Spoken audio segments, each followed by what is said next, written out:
विश्व के आश्चर्यों में से एक है प्राकृतिक ठोस चट्टानों में से अत्यंत सुंदर कलात्मक भवन निर्माण और शिल्प साधना। मानव द्वारा सृजित प्राकृतिक चट्टानों में दस्तकारी और वास्तुशिल्प के अनुपम उदाहरण महाराष्ट्र में एलोरा की गुफाओं में मिलते हैं। ये सबसे प्राचीन गुफा मंदिर दक्षिण के पश्चिमी भाग में है, जहां और भी अनेकों गुफा मंदिर हैं। वेरूळ, जो अब एल्लोरा के नाम से जाना जाता है, महाराष्ट्र के औरंगाबाद शहर से 30 किलोमीटर की दूरी पर है।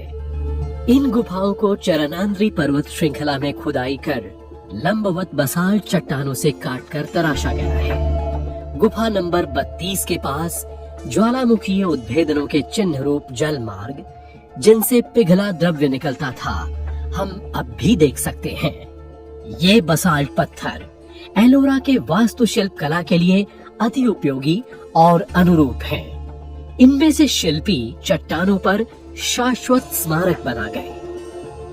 पुरातत्ववेत्ताओं ने प्रमाणित किया है कि 20,000 वर्ष पूर्व ये स्थान लोगों से आबाद था। ईसा के आदिकाल में इस क्षेत्र में शातवाहन वंश के राजाओं का शासन था। उस समय एल्लोरा एक प्रमुख केंद्र बना। व्यापारियों और वणिकों की सहायता के अलावा राजकीय संरक्षण भी एल्लोरा को मिलता था। गुफा नंबर 15 के पीछे की दीवार पर राष्ट्रकूट के दंडी दुर्ग के आश्रय और संरक्षण के बारे में वर्णन किया गया है। ये राजा ईसा पश्चात 753 से 787 में हुए थे।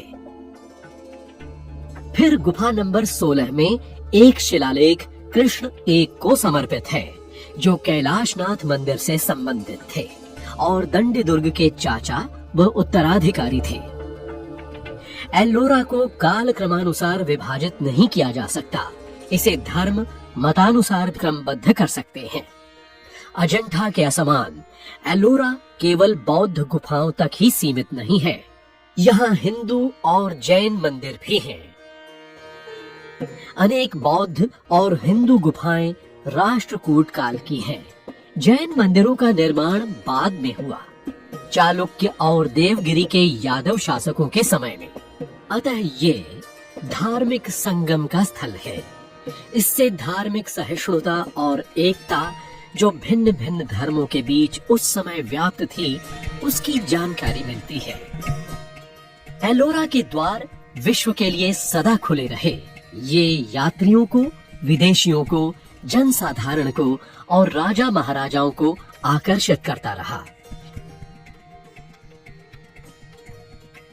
एल्लोरा की इन गुफाओं का खनन 6ठी शताब्दी में कालीछारी के काल में गुफा नंबर 29 डूमार लेनी गुफा से हुआ। इसके बाद गुफा नंबर 10 या विश्वकर्मा गुफा और 2 ताल और 3 ताल गुफा, जो 11 और 12 नंबर के हैं, ये चालुक्य शासन में शुरू किए गए थे। 7वीं शताब्दी से 8वीं की शुरुआत तक। अंत में गुफा नंबर 15 या शिलालेख गुफा, जो राष्ट्रकूटों के समय की है और 8वीं-9वीं शताब्दियों तक चलती रही। एल्लोरा में प्रमुख रूप से ब्राह्मण मंदिर हैं। ये 17 हैं। बौद्ध मंदिर 12 हैं और जैन 5। कुल मिलाकर 34 मंदिर हैं। पहल बौद्ध मंदिर बने 5वीं शताब्दी में। इसके पश्चात हिंदू मंदिर गिरिजा नदी के पास। एल्लोरा शीघ्र ही हिंदुओं का तीर्थ स्थान बन गया।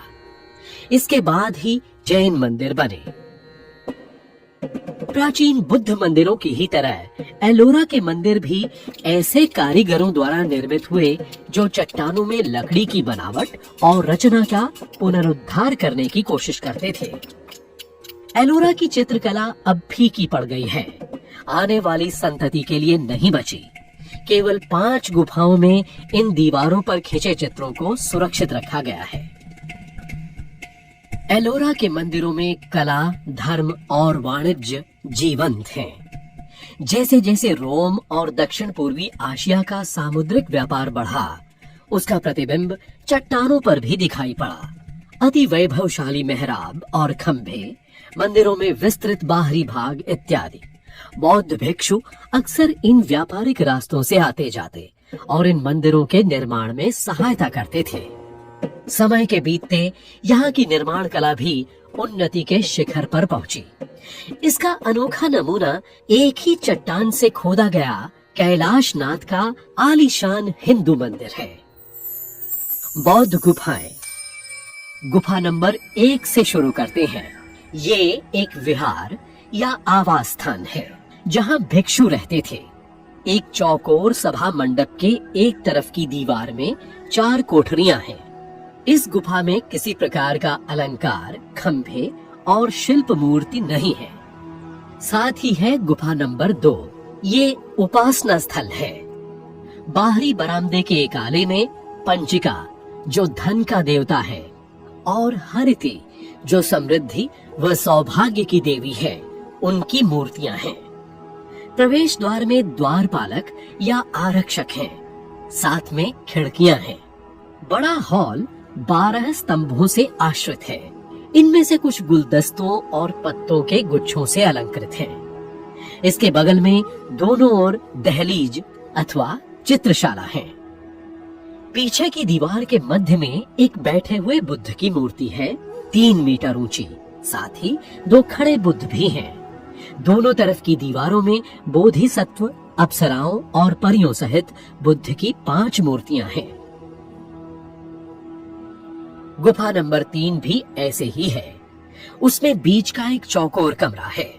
कमरे के आखिरी छोर में बुद्ध एक कमल पर विराजित हैं। दीवारों के चारों तरफ 12 ध्यान की कोठरियां हैं।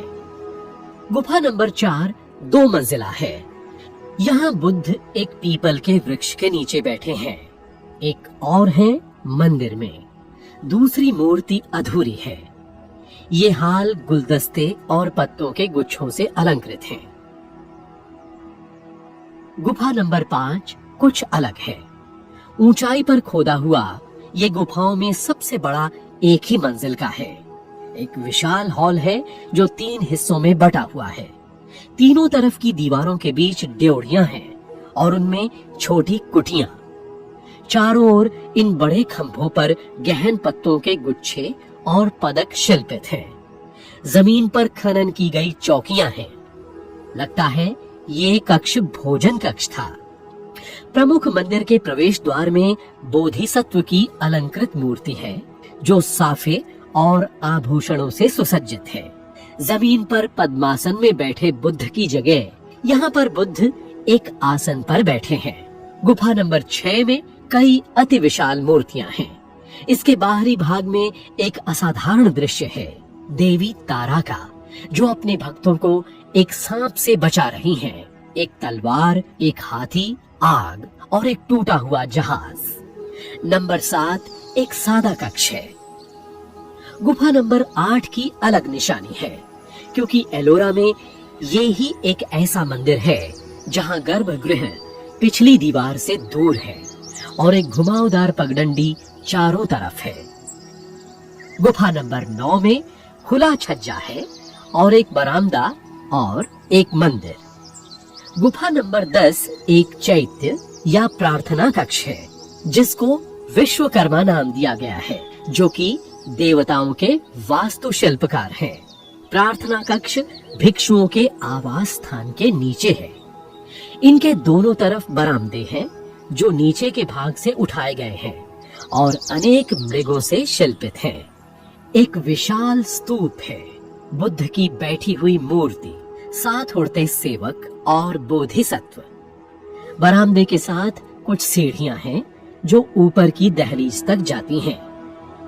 यहाँ पर चैत्य प्रकार की खिड़कियां, उड़ते देव और बोधिसत्व अपनी सेविकाओं सहित। इसका बाहरी हिस्सा इतना चमकदार है जैसे लकड़ी का बना हो। अब आती हैं 8वीं शताब्दी की गुफाएं। गुफा नंबर 11 और गुफा नंबर 12 पहली 3 मंजिलों की है और उसमें एक निचला स्तर भी है। ऊपर भिक्षुओं का वास स्थान और यात्रियों के लिए भी रहने की जगह है। नीचे मंदिर है। दुर्गा और गणेश की मूर्तियां हैं। लगता है बाद में हिंदुओं ने इसका उपयोग किया होगा।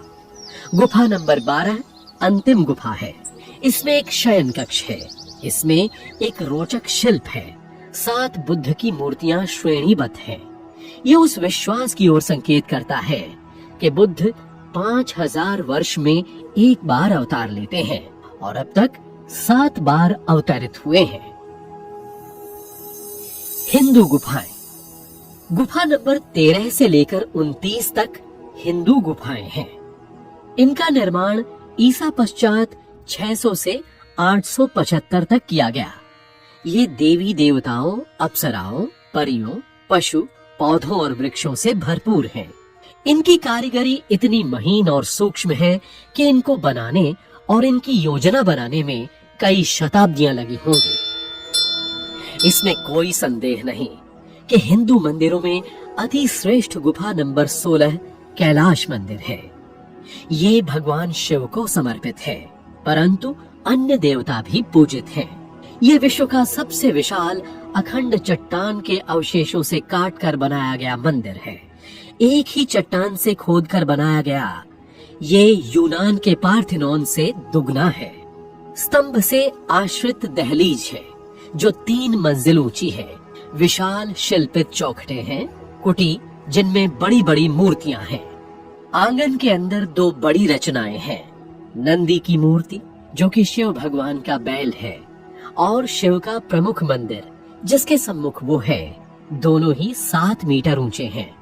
एक पत्थर का पुल है जो नंदी के चबूतरे को मंदिर की ड्योढ़ी से मिलाता है। मंदिर में स्तंभ, अंदर और बाहरी कमरे, धार्मिक परिषदों के कक्ष और अंतर्भाग में अति उन्नत शिवलिंग। अति अलंकृत मूर्तियां देवताओं और संयुक्त दंपतियों की हैं। यद्यपि यह शिव मंदिर है, फिर भी इसमें वैष्णव देवता भी हैं। इस मंदिर में अनोखा आश्चर्यजनक शिल्प है। रावण कैलाश पर्वत को उठाने की कोशिश करता। कैलाश जो भगवान शिव का आवास स्थान है, इसी कारण इसका नाम कैलाश मंदिर पड़ा। 200,000 टन पत्थरों से काटकर बनाया गया कैलाश मंदिर, जिसे पूरा करने में 100 वर्ष लगे।